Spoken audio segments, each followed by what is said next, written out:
This is Pixel Shinobi, 9 Demons of Mamoru, the debut release from indie developer Ametist Studio. It's a throwback to old ninja games that combine stealth action with challenging platforming. I've played through the Steam Early Access build, and I know you have a lot of questions, so let's crib this. Who are the 9 Demons of Mamoru? Oh, we're just gonna jump right into the story, huh? So apparently it's 16th century Japan, and the shogun has lost control and doomed the country to a violent civil war. To make matters worse, the leader of the Steel Claw has been dabbling in the forbidden practices and has been infected by a spirit of a vindictive samurai warlord. You play a shinobi who's been sent on the mission to break the evil curse and bring order back to the land. No pressure.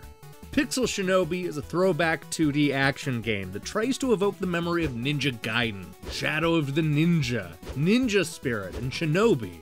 It's a fairly straightforward adventure with the emphasis on stealth action and leveling up the nameless hero. You'll also be able to craft more than 200 recipes and carry a wide assortment of secondary attacks. It's the kind of game that looks simple at the start, but the more you play, the deeper it gets. Do you have to play it stealthy?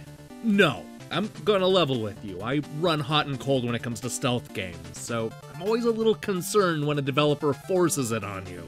Thankfully, that's not the case with Pixel Shinobi. Sure, you can hide in the tall grass and wait for the absolute perfect time to strike, but you can also play this like a typical hack-and-slash action game. The Shinobi hero moves quickly, and you don't have to spend too long on each enemy. Plus, you have plenty of health to survive a bunch of hits.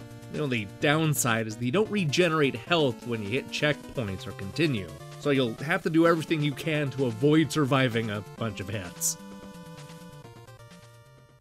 What's the best thing about this game?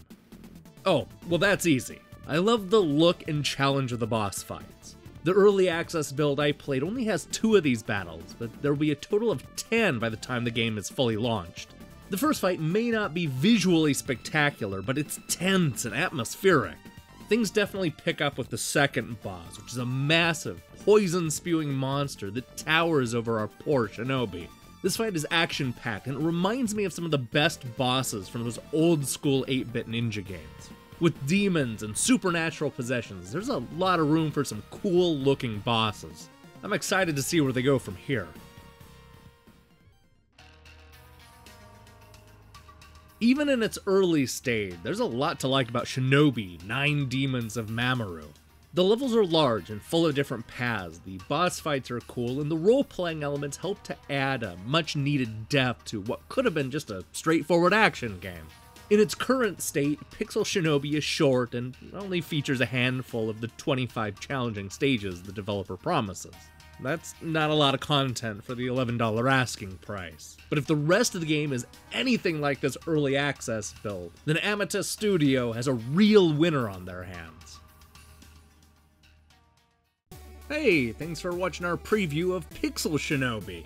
So here's the question of the day. What is your absolute favorite ninja game?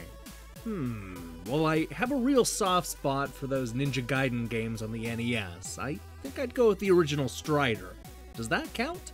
Anyway, we have a busy week ahead of us that includes a look at Monolith, Wipeout, and Electronic Gaming Monthly's worst reviewed games of 1989.